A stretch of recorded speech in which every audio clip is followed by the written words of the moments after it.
There we go. We don't want to get started without that. Katie's already got the claws out. Katie's like cleaning herself. I'm not sure what to make of this. You know?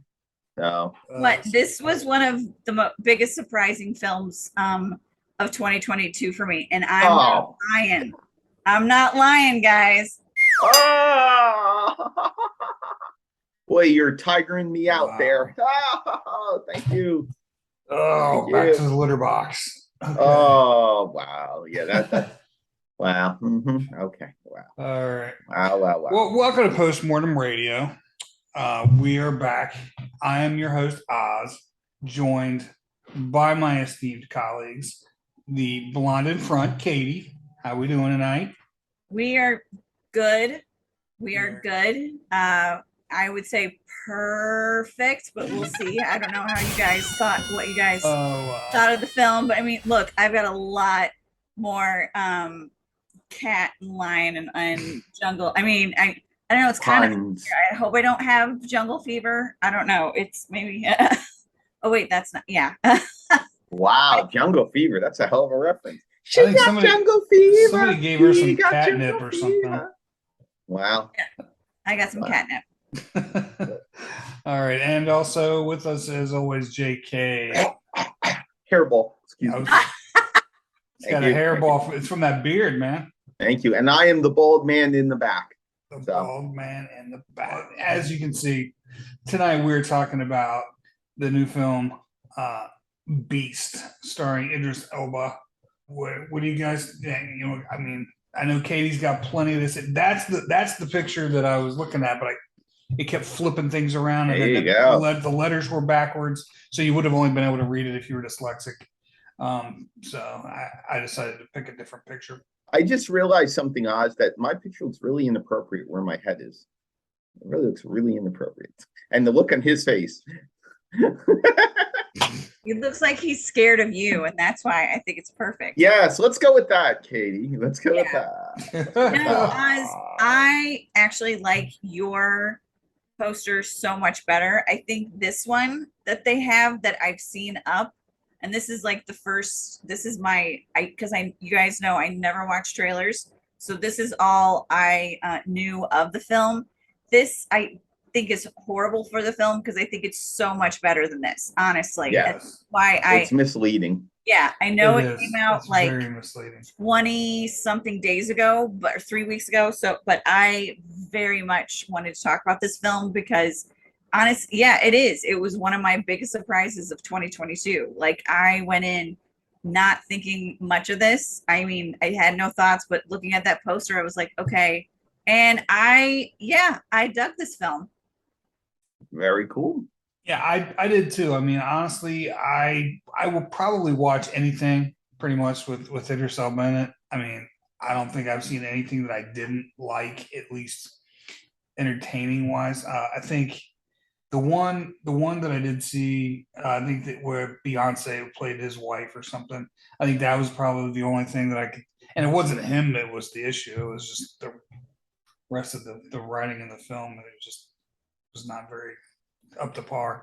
But I mean, I just pretty much whenever I see something with him in it, I'm like, I'll go watch it. And it looked like it was going to be a good action, kind of thing. So I went, and it was a lot different than I expected it to be. And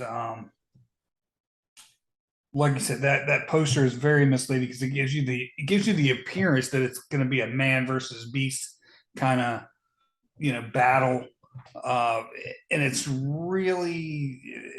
little bit of that, but it's really so much. It's the rest of what's going on is really more about it than the man versus beast thing. I heard a lot of comparisons to Shadow and what was it?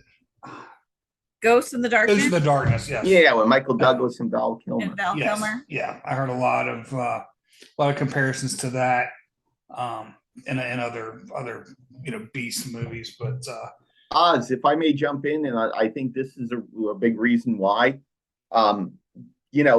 a line comes to mind in a recent role that he did was, I'm the Black Superman. I'm going to tell you something. He's going to fall into the Scarlett Johansson casting from now on, where everything is an action role for him, and he's meant to be that Superman kind of character for it. And this is why that promotion, that PR is the way it is of him versus the Lion, because he's a big, strong, strapping black man who can take on The Rock and Jason Statham, who's fighting sharks. I mean, it's not a surprise that the marketing is like this for the film. But to be honest with you, Katie, I'm not surprised at all, because I thought that this was going to be fantastic. And this is one of the first films that actually satisfied me in quite a long time. See, and that's good, because at my press screening, there were a lot of, all right, let's see what this is and stuff. And it was very surprising when a number of us got out. I mean, I'll be honest, 5 minutes into that movie, not even 5 minutes, it didn't even take that long. Let's see, 10 seconds into the movie, I was rooting for the Lion. Yeah. I mean, it's a revenge film. Poachers. Well, it's more than that. It's a family film. I mean, actually, it is a family film about a dysfunctional family and the pride in keeping, our family together, but also the pride of the Lions and what happens with the revenge of that. I mean, I know some people were saying that like this isn't realistic, all that stuff, and yet, as you said, with Ghost in the Darkness, I mean, that happened a little over 100 years ago, and rumor has it, I mean, accuracy and all this stuff, but those two lions that were in that film, true events, killed 140 humans. Yep. I mean, did they actually kill that many? I mean, they killed enough that it's like they didn't think it was that much of a stretch to say it was 140. So I mean, I'm sure either upper double digits or lower triple digits. Well, Katie, this reminds me of something. Actually, what you just said is, it's like a game of telephone. If anyone's played telephone out there, it starts with one person saying one thing, and slowly as it goes from person, it gets far and farther from the truth. So the Beast has a foundation of an emotional core, a family film. It's a thriller, it's action, it's a lot of things. But then as you move from one to the next, it slowly becomes more fantastical. Yeah. And it becomes something that's like that. And that's, Katie, I think you're right on the nose about it. And I expect everything with it, but I agree with you that within like the first couple minutes, I was hooked on the movie. And it kept me on the edge of my seat more than even the one film that was recently released, Fall. Fall was a really good movie, but Beast for me just toppled everything that I had a chance to see a few weekends ago. And apologies to everyone out there for us having this review later than it should have been. I've been in Mexico City enjoying the world premiere screening of No Good Deed. Oz Vengetti has been in Gettysburg. I'll speak English eventually. And the blonde has been watching way too many movies. I've been watching a lot of movies. I actually did a review of this the Thursday before it came out. And I've been on it like word of mouth, posting about this all over the place because I really want people to see it. I don't know why I have such like it. It's almost a personal vendetta. I want people to see this, and I honestly don't know why. It's like just because, like I said, it was a surprising film to me. I went in, I loved it. I was hooked 5 seconds in. I mean, it talks about poaching, anti-poaching. There's triggers with family dysfunction, cancer. The one fault I do have, though, is that there's two things. One, when you're in the middle of Africa in a hot car and you've got 3 bottles of water, look, anyone who's seen Cujo knows that's not gonna handle it, especially with 4 adults, one being very, very ill. Plus, everyone has to pee. Come on. Where is everybody peeing? The other thing is that I think to make the rating what it was, they had to calm it down on the blood because there's a number of scenes where Idris Elba, different people get freaking slashed. I saw. And I feel like I actually bleed more, or I have more on my legs, when I shave than what they were showing in the film. But I thought it was excellent that they made him a doctor, and the accuracy that it's the little things. I was like, okay, you gotta do you have water? You gotta wipe your hands because animals bites and scratches have the highest possibility of infection. I thought Charles Copley was fantastic. One of his South African babies. Oh my God, he is amazing. And I want to see them in some more movies together. Like, I thought their chemistry was amazing. I thought the direction was great. I thought the music was fantastic. The music, honestly, is really, really good and needs to be getting some credit. But the other factor was you have the two leading ladies in it. Let me make sure I get their names. Iana Halley as Mare and Leah Jeffries. Their chemistry together with Idris Elba, fantastic. And Leah Jeffries, it's like she has one of my favorite lines in the film, which also describes my feeling for the film. I have a rainbow of emotions for this film. She was great. I like that Universal Pictures put this out and hope. I mean, it's not going to get a sequel. Did I figure out what was going to happen at the end? Yeah, that wasn't too hard. That wasn't much of a stretch. And yet at the same time, did not bother me. I mean, I knew it was coming. Fine. Let it come. That was great. And yeah, like I told you guys, as soon as I got to watching it, you guys need to watch this. Let's do a review because I could go on and on about it.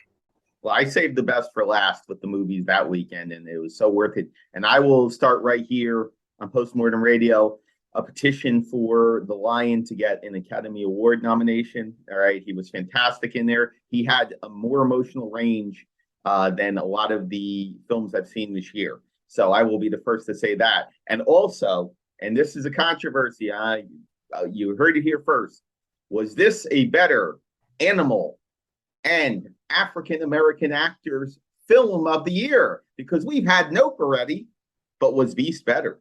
That's my question for you. So that is a good question.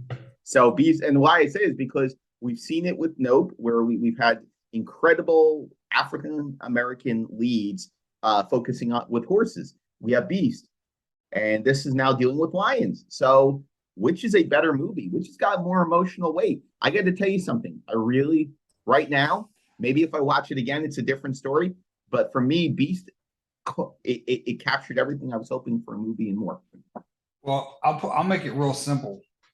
I'll say Beast without hesitation because I didn't fall asleep during Beast. Nice. Look at her face. I literally fell asleep during Nope. It was so boring. Janelle and I both at different times were like, "Oh yeah," and I don't usually. I mean, it's got to be pretty bad for me to fall asleep in a movie. But Katie, you're wagging your finger. Why? Do you disagree? Yeah. Why? Why do I disagree about the? I think that Daniel Kaluuya was. I think his performance was. I think the film. I think Nope was better. Nope is probably going to be in my top 10 for the year. Beast is a surprise to me, but it probably will be in my top 20 right now. I mean, it's not September yet, so we'll see what the heck's coming in. But Nope, to me, was just so thought-provoking, and all of the underlying images and little things like regarding Gordy and the whole like Steven Yeun's secret room and him talking about SNL and all that stuff. Is like the humor in that. I mean, they're just two vastly different films, and the whole thing is like the horses weren't really trying to. I mean, if you want to talk about Beast being the alien, yes, I could see the alien compared to the lion, and and Gordy compared to the lion. But if we're gonna do that, I mean, Gordy was way more brutal, and it was more realistic than I feel like the lion was. Not the lion's attacks, but just the gore and the blood in Beast. But I think they did that more for a rating purpose, so you have more people coming in. But yeah, I think Nope, if we're going to do man versus animal kind of thing, I think that Nope was a better film. Well, I will say this. For me, I enjoyed Nope very much, but Beast kept me on the edge of my seat, and I had a better experience with it. Now, am I sitting here analyzing it? Nope, I'm not, because of the fact that I understand what Jordan Peele is, and if you listen to previous episodes, we sang the praises of what the film was. So this is not a criticism of note by any stretch of the imagination. But for me, I got to tell you something. It's two different movies, but if I'm looking at this right now and I compare them side by side, and you're looking at just a summer movie, Beast is a far better movie because it fits the summer formula. All right, that for me, that's what I believe in because it's nonstop action. There is a more authentic emotional core, it feels like, with Beast than it does with Nope. Now, maybe that's just me, but Katie, you're right on a lot of what you say. It's a more thought-provoking film. It's obviously a film that's more visually beautiful. But if you had the budgets of both, it's a completely different thing. But I will say this about Beast, Oz, is that what a beautiful, beautiful backdrop to have this film on. Absolutely stunning landscapes. Stunning. Oh, it was. It's just beautiful. And the way it's shot is really great because, this is not just a daytime film. This is 24-hour film. You've got so much going on. And when it's dark out, it's terrifying out. And the way that the cinematographer, and I don't have the cinematographer in front of me. Katie, you're normally good with the numbers. Who's the cinematographer on the film? I do not. I have the director and the writer. I can don't have the cinematographer. Hang on. I will bring it up. I do have the music supervisor, who was Stephen Price. Who honestly, I do Stephen Price for the music. Right. I think he should be considered. It is one of my favorite scores of a film this year. Like, honestly, I think the precision of every scene that he did was chef's kiss. Like, all of it. And I mean, what you were saying about the direction, the cinematography, I loved how, again, on the point, on the money with the darkness. Because I mean, in Africa, when it's dark, it's dark. Yeah. I mean, but you do have more of the night sky that actually can illuminate a lot of stuff because you don't have, all of the air pollution and whatnot. But the thing is with this film is like, I mean, when they're driving, it's like all you see is land, and that can be so, I mean, it's almost menacing, like how vast that country is. And then you have no cell phone. It's like, crap, we're like how many miles away from anything at all, like any even sort of like roof that we can like just get under or something, just get out of the heat. I mean, that is terrifying. But they did, the director, Balthazar Kormaker, did an amazing job, I think, balancing, the feel of Africa, the beauty of Africa, and then also like the pure frightening aspect of how like magnificent and vast Africa is compared to what, these little people are. But yeah, well done talking about the cinematography. It's just gorgeous. I mean, Oz, you got the poster right there. Like that is just gorgeous. And that was you mentioned a couple of my points was the cinematography. And the thing that I loved about this was that they actually really did shoot this in South Africa. Yeah. They didn't go, somewhere and say that it was, they didn't find a location and say it was Africa. They didn't do it on a sound stage or whatever. Granted, there was a CGI lion, but as you mentioned, Jay, that it had more emotional range than some actors. Like, I mean, it did. And I would say Brie Larson comes to mind, Captain Marvel, but cinematography wise, it says. Oh wow! Wow. Apparently, we have three different, or actually, I'm sorry, two people. Two DPs. Yeah, Philippi Rousselot and Rosalette, maybe Rosalette. And it looks French, so I was thinking that the T may be silent, but I could be wrong. But it looks like they shared the cinematography. But I mean, I thought it was beautifully shot. And one thing I will add on to it from more of a horror perspective is, and looking at the picture behind me, the way that they move the camera inside that car is terrifying because I mean, in the trailer, they show the lion up on the cliff and he's coming down. And you know that these lion attacks are going to be swift, they're going to be brutal, or he's going to pounce and he's going to stalk his prey. It's going to be one or the other. But no matter what decision they make with the lion, you feel that as being someone in there, you feel that immersion into the film. And that's something that I love. I absolutely love the fact that I can sit there and be kind of, I just being held, being hooked, sitting in that car with all the characters, watching the lion coming around, then disappearing, then reappearing. Before you know it, bam. And, you know, hats off to the VFX for laying it out. I mean, the stunts, the VFX, the practical effects, you know, incredible. They make that lion feel worth the investment emotionally in what he's doing and why he's doing, because that's one of the things that Nope does not set up right away. They set up why the lion becomes the way the lion is from the beginning. We know why, we know its motivations, and we know what it's going to do. We just don't know how brutal it's going to be until you go through the entire movie. Right. And again, we go back to the emotional weight, but it's created through the cinematography. It's created through the visual effects and the way that they're able to bring that lion to life in the jungle. And then at the end, and spoiler alert, the way that they, you know, how they lay out that one little tidbit that, you know, when there's a lion that goes into the wrong, into the area where there's a different pride, they get rid of that lion really quick.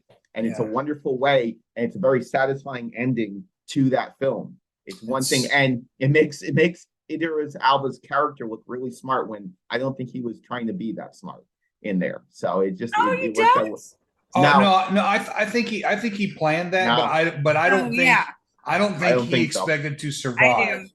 I think he was trying to buy time.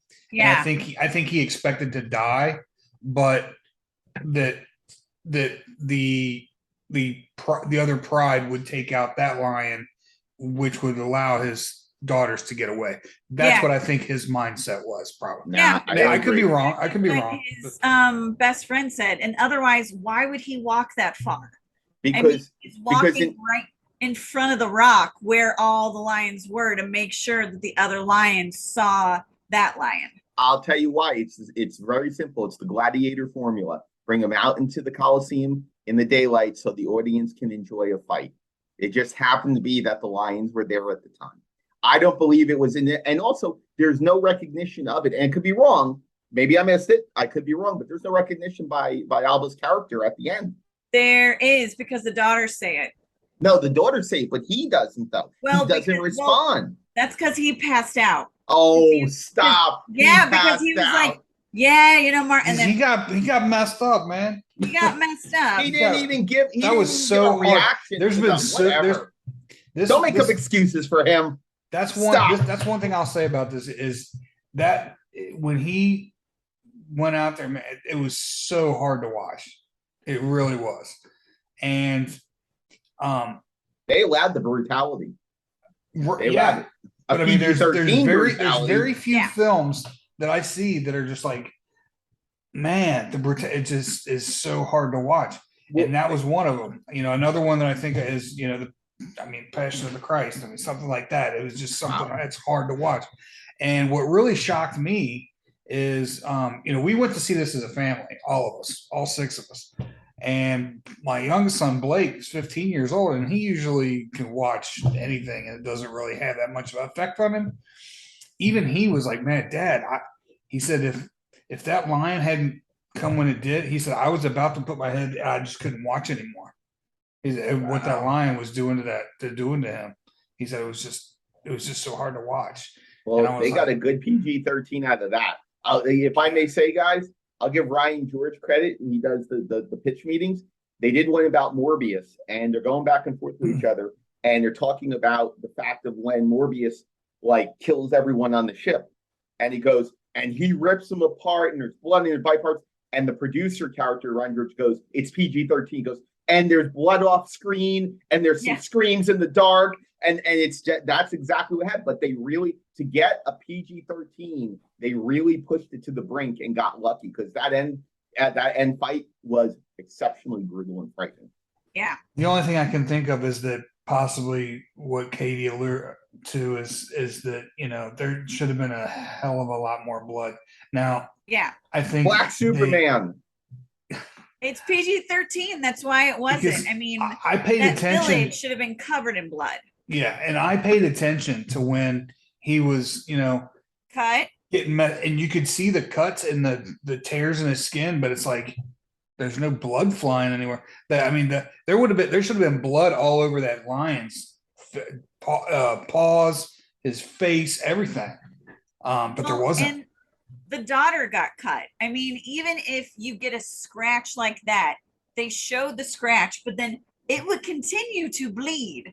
They did not do that. Again, I have spewed more blood when I've cut my legs shaving than they showed on screen, which is fine because I got that they were doing the PG-13. But it's very rare that a movie surprises me. And spoiler, I don't know if we said this, but spoiler, when they're in the car, he tries to shoot the lion with the dart and misses. And he's asking his daughter to reload the gun. And she takes the dart and then shoves it in. Yeah, that was the window and moments. shoves it in the lion's ass. That was one. It's like, why the hell have people not been doing that all along? Like, what is this? It's like, that is a genius move. I cannot recall seeing that. Yeah, it's like, shit, I don't even need the guns and all that stuff. You just do that. That's great. The only time you see that now is in superhero films. And this kind of is a superhero film in itself. It has elements of that, but you see it, and I think it's X-Men, is it X2 or X3? X3, where he takes the dart and right into Magneto. He grabs it and right the neutralizing darts, the ones that turn on. You only see it really in superhero films now. And I mean, again, that shows the aspect of how clever this film is. It's a very clever film with an emotional core, but it's smart. I mean, you establish all the background information you need to know at the beginning, and then you build on it like a house with the story of the wife, and you have the flashbacks of the wife, almost like a dream quest in a sense. With it, you have the emotional damage with the daughters and rebuilding that. You have the friendship between the two men, and then you have the jungle, and you have you find out that another nice twist, spoiler alert, that the anti-poachers, which I really love a lot, that's a way of not glamorizing what they're doing, because yes, they're getting rid of poachers, and poaching is disgusting and wrong, but it's almost like Death Wish. You're going out there and you are killing the people who are killing these animals. You're taking it to that next level, and that's one thing that adds to it. It's another level of brutality and smart writing that we don't see. And it's Philippe, I think it's Philippe Roselet. I think it's Roselet, but that's DP. There's two of them. One, he's got to do the pickups of it. Baltazar did the pickups on it because he's an actor by trade. But the DP, the primary DP, Philippe, he is someone who has done so many films over the years. And just recently, and no pun intended, he did both the Fantastic Beasts movies. Thank you. Thank you. But he's got over 70 credits. He's been around forever. And he's done so many. He's been the director of photography on so many films. And I'll tell you what, obviously this film is not on the scale or the budget of probably most of the films he's done. But the care and craftsmanship is just incredible. And hats off to the editor. Oh my God, piecing together those fight scenes with the hunts, the fights inside the car, beautiful. Pieced it together like a beautiful puzzle. If you've never done editing before, I've done a lot of editing, especially in the last couple of years. That is the best part of the filmmaking process, because you bring it to life through the edit, and it's just wonderful because again, so damn tense. It's unbelievable and so well crafted. Jay Rabinowitz is the editor. Oh, so good.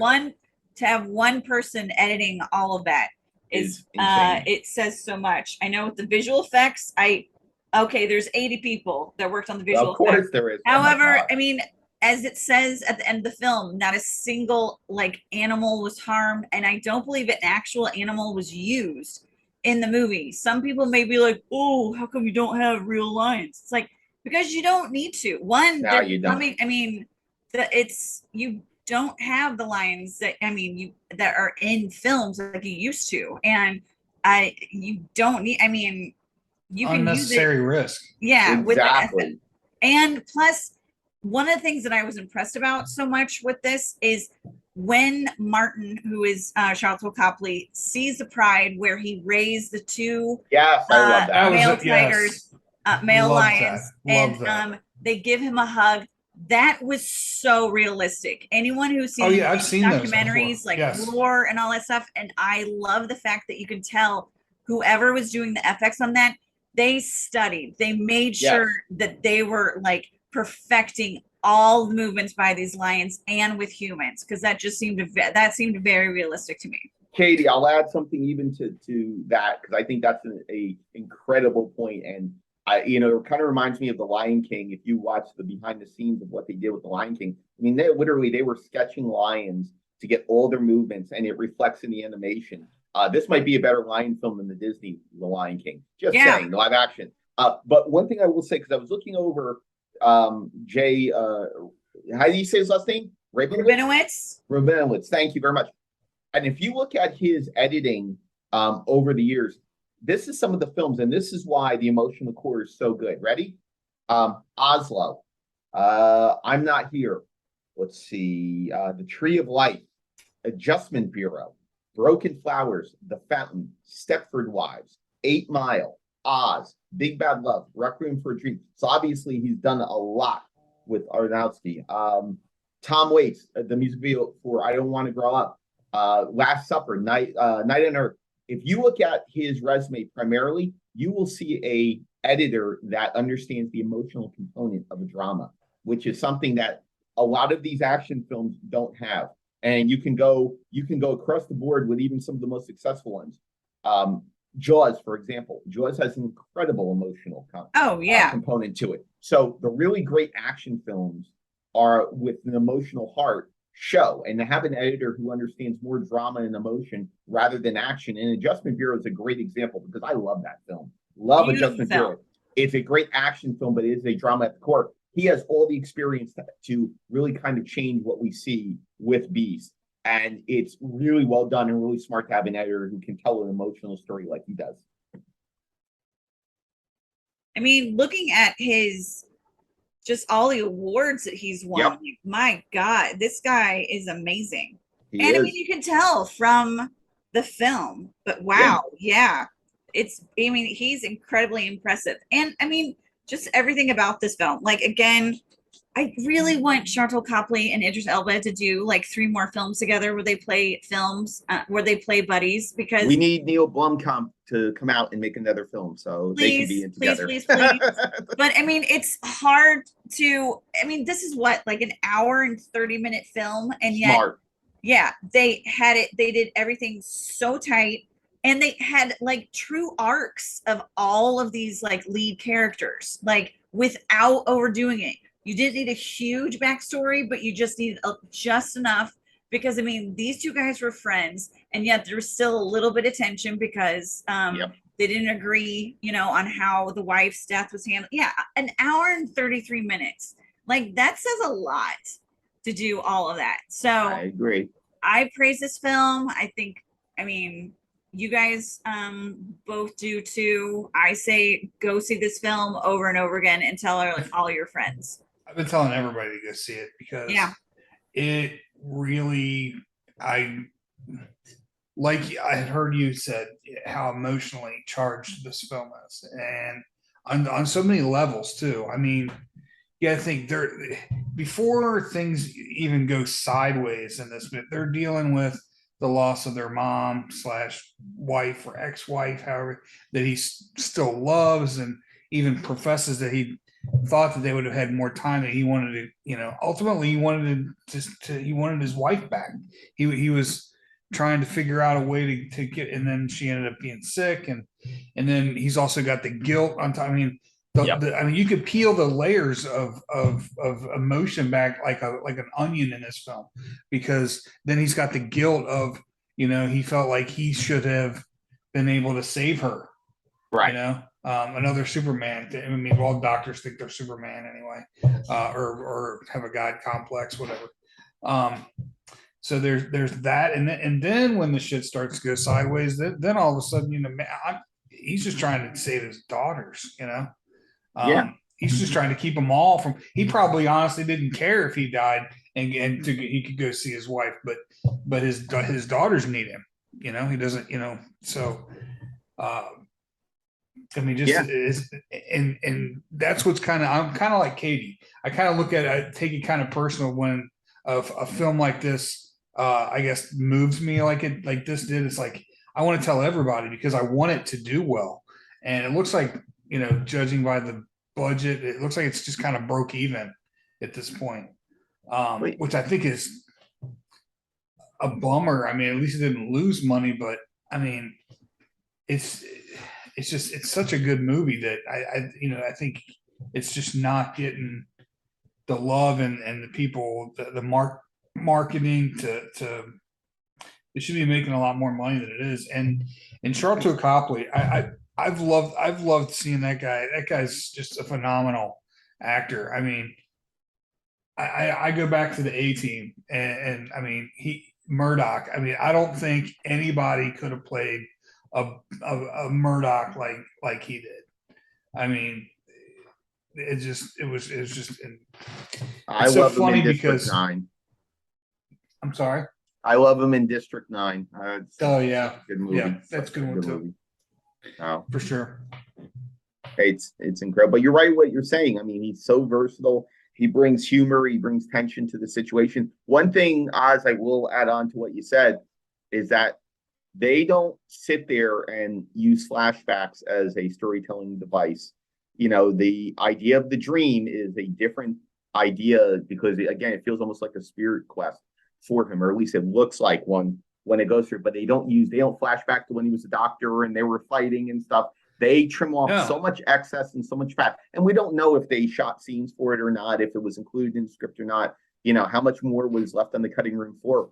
But you don't need that in this film because all the actors are so talented in there. And the people who create the lion are so talented to make him such a compelling character when it comes to it. Absolutely. And you kind of said they're flashbacks.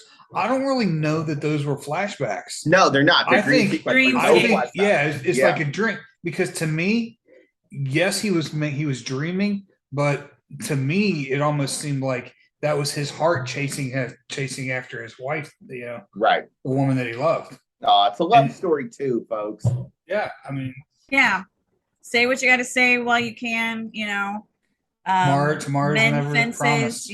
Mend hearts while you can because you don't know how much time you have, and it's basically 6 main aspects of the film: the 4 main characters, the lion, and Africa. Yeah.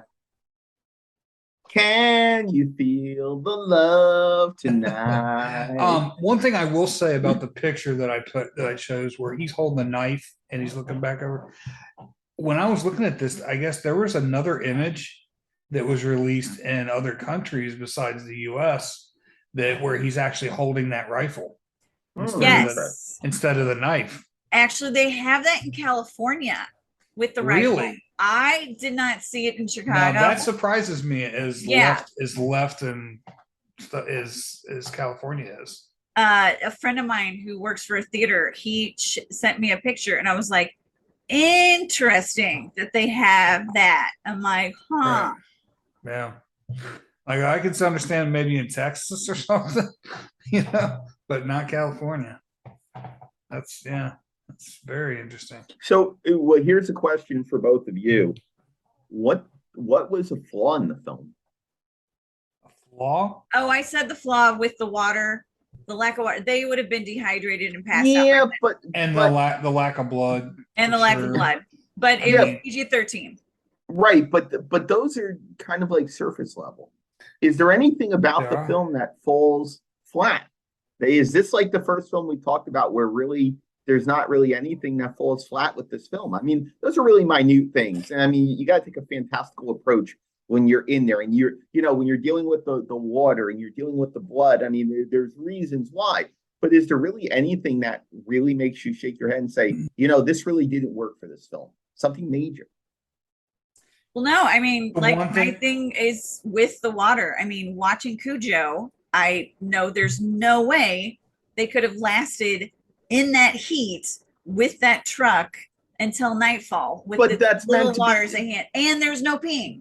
I mean, But I know you it's might meant think to that that's be a little though. thing, but that's kind of a big deal when you're dealing with all that and But the lack of again, blood. so then here's something for it. The balance of reality and fantasy, because you're dealing with the film where he's punching a lion.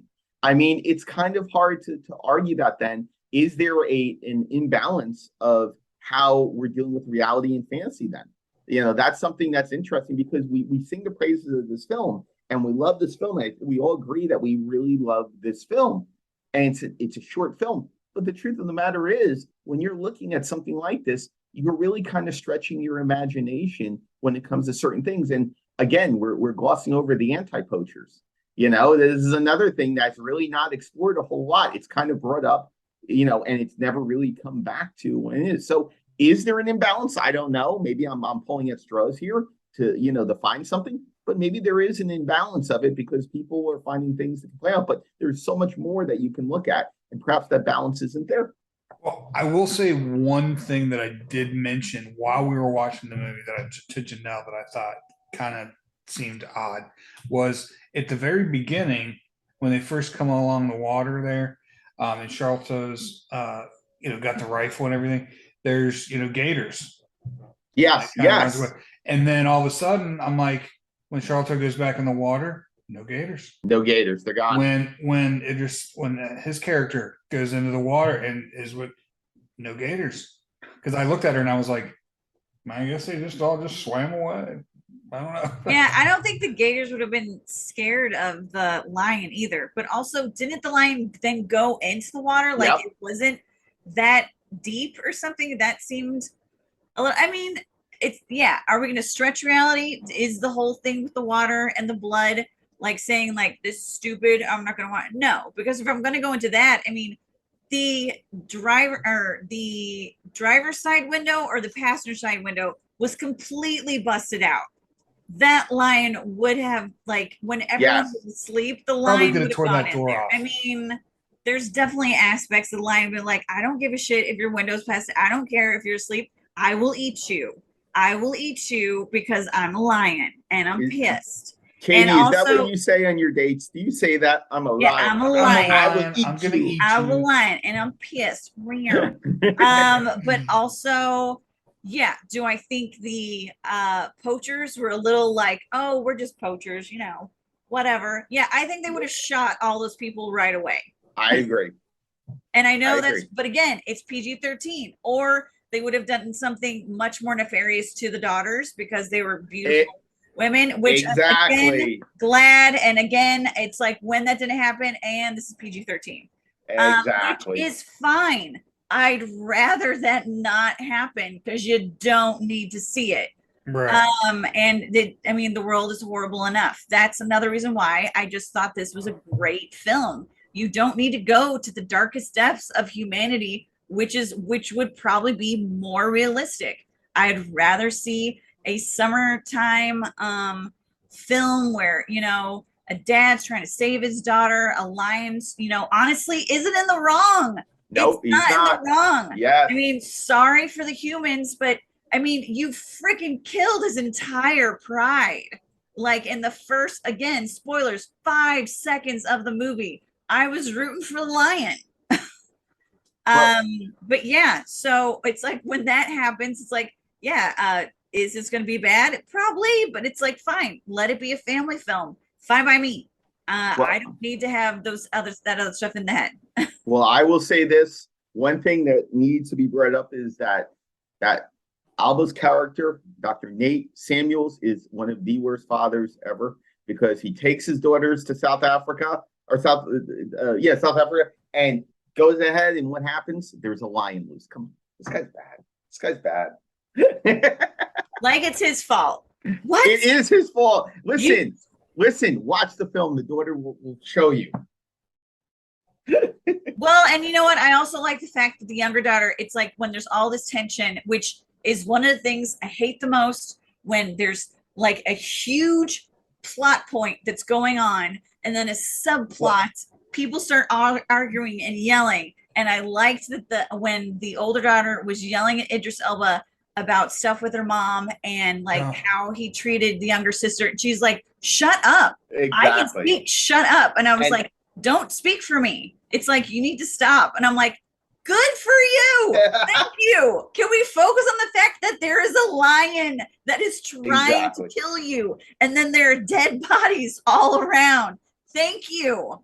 Well, I will say this, and I'm just kind of picking at things because I like to pick at things, but I will say this though. And Katie, you picked up right where I was going to finish. My thought was one of the things I said to Susan when we were watching it was the daughter is so ungrateful. Your father is freaking fighting a lion and trying to keep you alive, and yet through a good portion of the movie, they are still hating on him. It's like your father's fighting a lion, and it's not until the end of the movie where they kind of come to grips with the fact that it's like, come on, and that scene is a great capsule. What it is. Shut up. Stop talking for me. Stop. Yeah. You don't have to do it. And that's one of the things I really was, and again, a great movie is when you have a reaction, in my opinion. And watching and saying to Susan, stop. What are they saying? He's freaking fighting a lion. Stop. You're killing me here. Oh, it's just crazy. It's crazy. Yeah. Well, and if we're going to get into the realistic thing, when the younger daughter knocks that lion out and the older daughter goes to get Sharlto Copley. And then brings it back to the truck, which they made sure to make that real quick. Yeah, exactly. Got, like, I think his femoral artery is cut or something. It's close enough that it's like, I'm like, you bleed out. That's not gonna work. Oh God. Yeah. But again, I like the fact that at least, I mean, they made him a doctor. They made it smart, cauterize the wound, wash your hands, make sure you do, put the heat on the knife to make sure it's like, no bacteria or germs on there. I'm like, good. See, I like at least that they have that. And yeah, I mean, when I saw Gorillas in the Mist, I wanted to be Diane Fossey and save the gorillas and all that stuff. And you know what stopped me from doing that? And, make one, you don't really make any money. But two, is the anti-poachers. Like the fact that she died from that. You end up trying to save these animals and they get their heads cut off and hands cut or paws cut off to just be freaking ashtrays. It's like, yeah, no, that would break my heart 1,000 times over. It's like, why would I set my, praise you, whoever does this for your living, and this is what you do. I bow down to you because I just could not handle that heartbreak, but thank you for doing what you do. Anyone who does any sort of animal conservation, Amen. That's a hard job. It doesn't get the rewards. It doesn't get the acknowledgments that it does, but damn it, we need animals in the world of humans, no matter how shitty humans are. So thank you, everyone that does that. I could donate everything I ever made, or maybe those billionaires could give you $1 billion to help out with that, or even $1 million. I think that would help. I wish they would, because you guys deserve it, and I hope you keep on doing it. Well said. I like that. Well said. All right. Well, I mean, they do. We need to have a little praise for those guys. They don't get enough. hey, you know what? I'm all for it. I think the fact that people are out there saving these incredible creatures, risking their lives, and doing things that I know I could never do. Amen. God bless. Yeah. Yep. I agree 100%. That'd be funny if you didn't. That would be funny. It's like, I think that's terrible. No, we need ashtrays. We need ashtrays. We need chemicals in our shampoos, and the opinions expressed by Postmortem are not the opinions of everyone. Yeah. It would be fun. It's like, yeah, no, I don't agree. I mean, whatever, humans, animals, whatever has whatever on animals. Yeah, whoever wins. I mean, let God sort them out, whatever. Well, I will say this. We talk about films all the time, and you're looking for one, even though it's fake, but it always sticks in my head, and that's Faces of Death. One of the first horror movies I ever saw, and the idea of that monkey's brain scene when they put that monkey in the table and that's rough. Yeah, it's a rough film, but Cannibal Holocaust, another film where the animals are, I mean, it's all real, among others. I mean, it's nowadays that you could have VFX animals and they still put up that no animal was hurt. So it's a much different world that we live in now. So, but it's one of the great things about Beast. It honors the people, but it's kind of like a Marvel Disney film nowadays. It kind of just stays away from the darkness of some of these characters. And this film easily, if they wanted to make it an R rating, it could have been an R rating very easily. But again, it's a really great point though, Oz, that you brought up before about the lack of a box office. Now overseas, it probably made its money, no issue with it, because it's got a known star in it, and obviously it's got a foreign feel to the film, a lot of different things to it. But it goes to show you, do you make a PG-13 action, thriller, drama, romance, horror film, which all too many subgenres may be a reason why the marketing is terrible and why it's not making money? Because if you are not a focused subgenre or genre, you generally kind of fall by the wayside because people don't know what kind of movie you are and whether you're worth the time to go see the movie. Now, we all go see movies, and I was the last of the three of us to see it because I saw 3 other movies before it that weekend. And that's, I knew Beast was going to be the best, but it's a real big question on, is it worth the PG-13? Is it really worth it? Or is it better to be an R film or closer to an R film? Because then you have at least an idea of what your identity is with the blood and guts, with more of the darker tone to it. Because if you made this an R film, and I'll use the cutting of Mrs. Doubtfire, the trailer for Mrs. Doubtfire as an example, if you watch the horror version of Mrs. Doubtfire's cut trailer versus the comedy, you see a completely different film.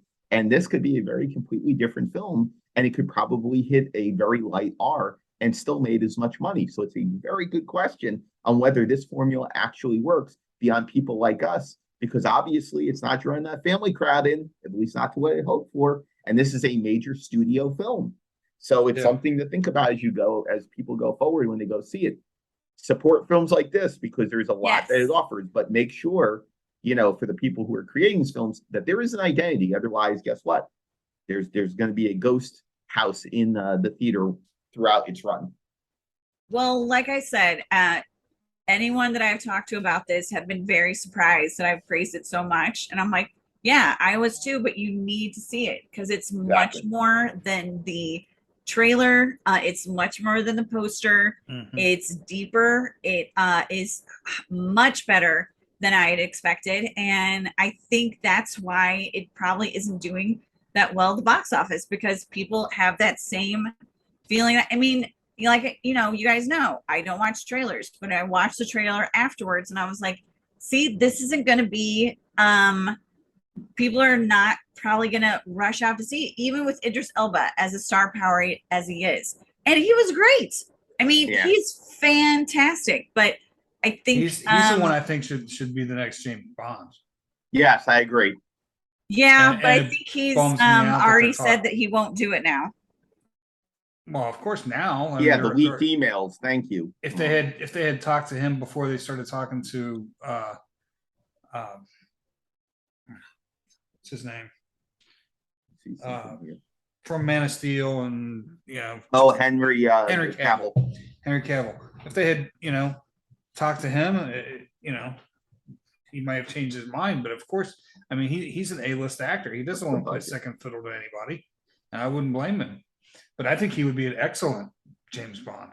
Well, I think he'd be a great James Bond, but it's the fact that usually when you do that, they want to get you in for at least 4 movies or so, and he's already in his early 50s. So, I mean, and James Bond now is freaking, it's not like Roger Moore's son, James Bond. It's true. Like freaking Daniel Craig is killing himself doing those stunts. And Daniel Craig is the age, I think, of Idris Elba now. So it would be Idris Elba, and then you'd still, you got 2 years to make it. So then he's like 54.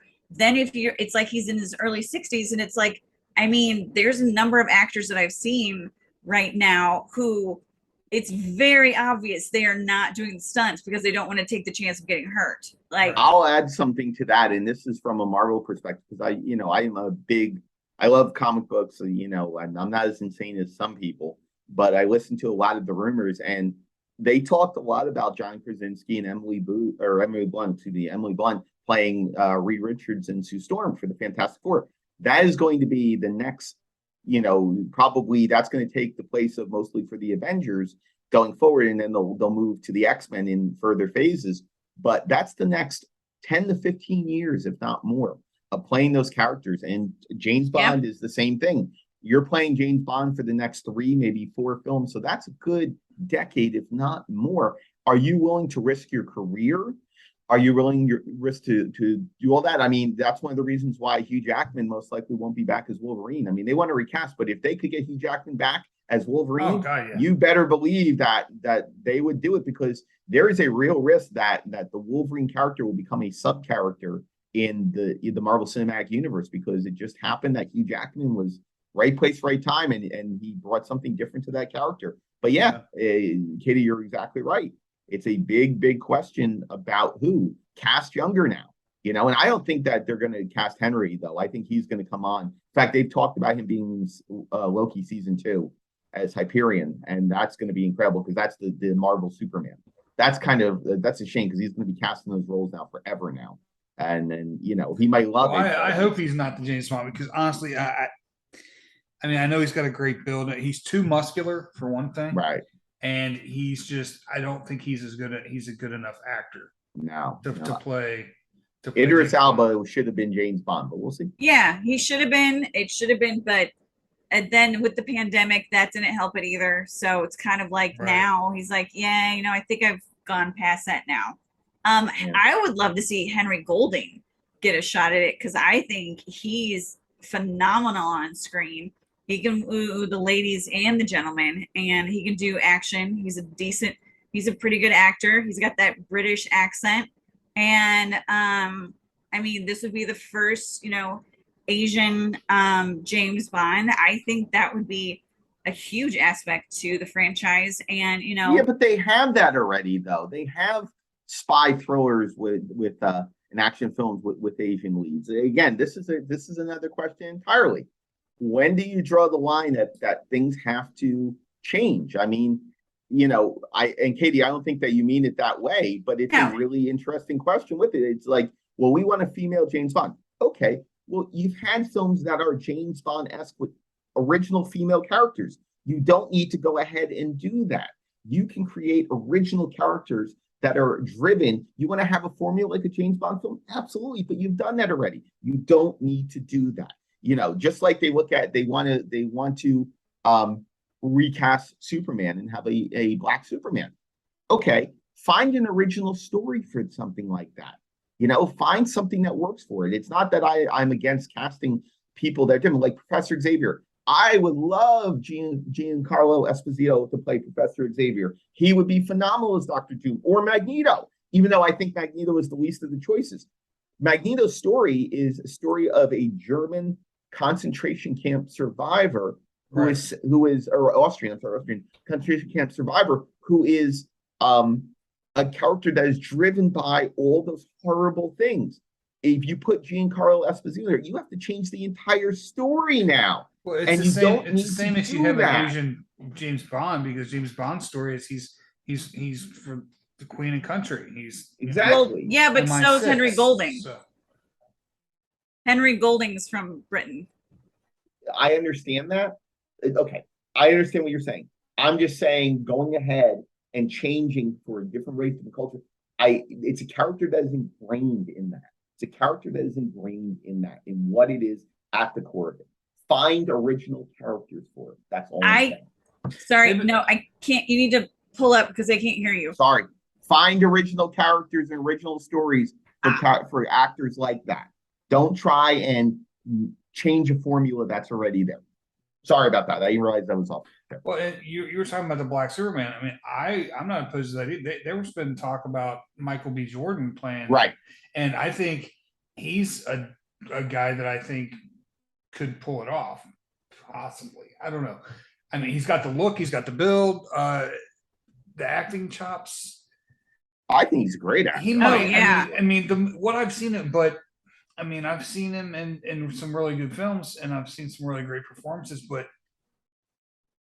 whether that translates to Superman or not, I don't know. I mean, it's just that's a completely different kind of role. You know, it's interesting because DC has the multiverse, and they're looking for a fresh way to bring characters to screen. This is a chance to create a whole new legacy for that character and kind of take it out of its different role. I mean, again, this is a discussion for another time. My apologies. Yeah. I'm going on a little bit. So my apologies. We are a little bit off the rails, but that's all right. But it's something that, you have to look at and say, when is and when you shouldn't. So that's all I'm saying.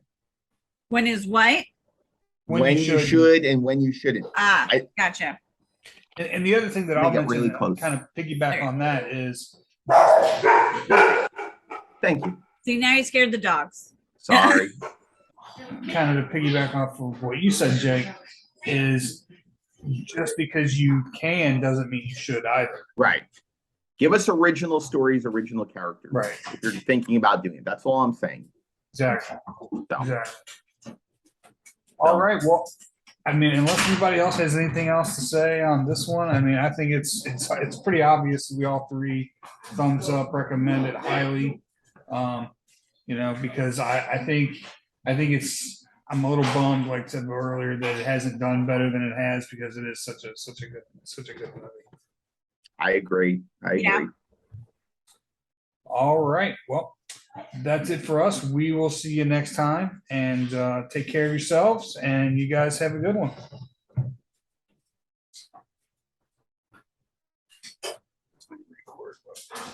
Never find that recording.